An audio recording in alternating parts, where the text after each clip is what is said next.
sampai muncul Son Horeg itu diberikan fatwa haram, Pak Kiai? Baik, terima kasih juga yang saya muliakan Mbah Sutewo Tejo. Oke, alhamdulillah. Cuma ibaratnya ketika tadi ini murni ranah hukum, ketika beliau mengomentari, ini kalau ibarat di dalam ilmu agama itu ranahnya kemudian diseret ke sufi, sehingga kemudian segala aspek kemudian kena. Cuma karena beliau, andaikan beliau pakai songkok putih misalnya, mungkin sudah menjadi ahli tasawuf mungkin loh. Atur nuhun. Jadi begini, saya awali ada satu konser musik. Konser musik itu dari dulu kan sudah ada, letaknya itu kan di lapangan. Yang mau mengadakan konser musik, band nasional, band lokal, harus berizin ke polisi. Itu harus itu. Anehnya sekarang ada alat musik yang suaranya lebih keras daripada musik konser di lapangan, tiba-tiba diarak di kampung, tanpa izin.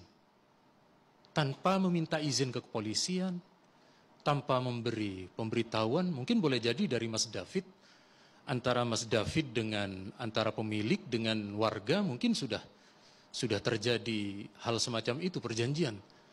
Tetapi yang terjadi di MUI itu ada satu warga. Dia ini tidak pernah diberitahu sebelumnya, tiba-tiba ada truk dengan sound yang begitu besar, keluarganya sakit, Pak. Suaminya sakit.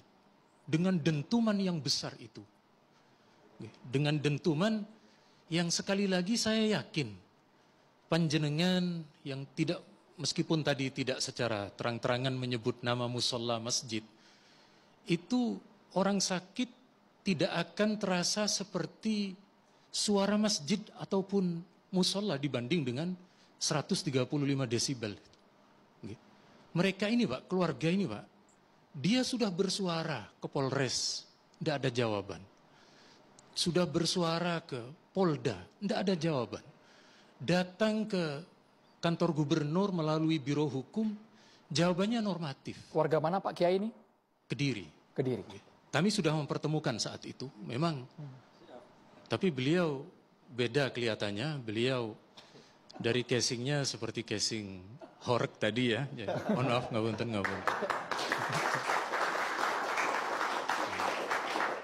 Lalu kemudian ketika ini ada di Pasuruan, jadi ini menjadi viral itu karena di Pasuruan memfatwakan mutlak haram.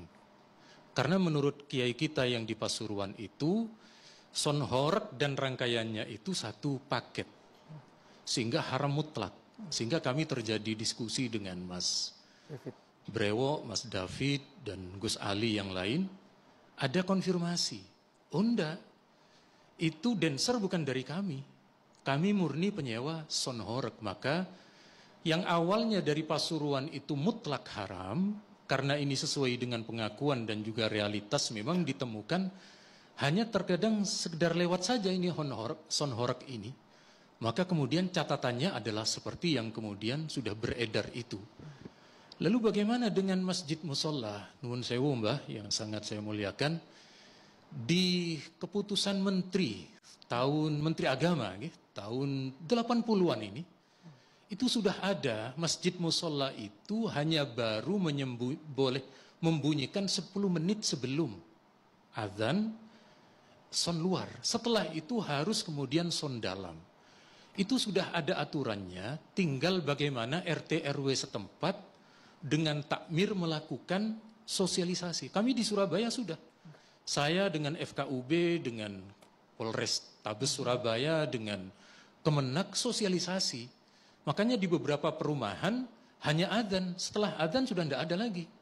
Itu pun adzan tidak terlalu keras seperti yang di perkampungan yang memang masyarakatnya itu sudah bersedia dengan terbiasa. Malah sebagian tempat yang kalau tidak ada adzan mereka bingung. Nah ini juga yang menjadi kesulitan bagi kita, antara yang di Kediri, Blitar dengan kemudian di Banyuwangi dan Jember, itu kasusnya beda-beda. Misalnya yang di satu kota subwoofernya itu cuma 8, itu sudah mengganggu. Ada di tempat lain sampai subwoofernya itu 12, 13, mereka enjoy saja di kampungnya. Makanya sekali lagi, ini bukan terkait bagaimana kemudian nanti diarahkan kepada kebisingan-kebisingan yang lain sudah ada aturannya. Sudah ada aturannya, lewat di depan Makobrimob, tidak boleh menyalakan klakson, kan sudah ada aturannya itu. Kemudian dimanapun kebisingan sudah ada aturannya. Nah, kemudian yang soal sound horeg ini memang belum ada. Polisi sampai sekarang belum bertindak karena tidak ada perda. Dulu seperti yang pernah disaringkan dengan Mas David, dulu itu awalnya adalah Agustusan, sound itu diarak melalui becak, dari kecil-kecilan kan awalnya, Mas. Lalu berikutnya meningkat ke pick up. Tidak ada masalah mungkin. Akhirnya kemudian terus membesar. Makanya betul kemarin Prof. Sigit dari UI, beliau sosiolog itu mengatakan ini murni kreasi dari masyarakat. Tetapi karena tidak disertai dengan aturan di berbagai daerah, akhirnya sekarang kita sudah kelabakan, sudah terjadi di mana-mana. Maka intinya sebenarnya kalau kemudian di masing-masing kota, dan alhamdulillah dari peristiwa ini di beberapa kabupaten kota sudah membatasi. Artinya kami dari MUI itu seperti yang sudah kita arahkan di keputusan itu adalah bagaimana melokalisir tempat, mengatur waktu, kemudian juga intinya ditertibkan. Sama seperti dulu ketika ada konser musik, terserah. Ya, persepsi soal musik macam-macam. Menurut Salafi haram mutlak. Menurut kami 4 mazhab yang versi kami itu tergantung ada unsur keharamannya apa enggak. Jadi sebenarnya sound horeg ini masih boleh? Apakah memang sudah final ini haram dengan catatan gitu di Pak Kiai? Di keputusan fatwa MUI dengan catatan, ya, dengan catatan desibelnya tidak sampai pada taraf mengganggu di atas desibel tadi, dan kemudian diarahkan di satu tempat yang ingin menghorkan diri silahkan di sana.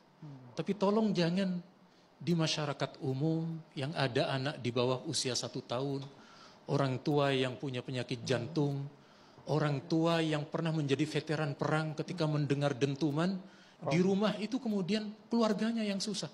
Karena dia teringat dengan traumatik peperangan di masa lalu. Gus Rofi, komentar lu ada syarat dan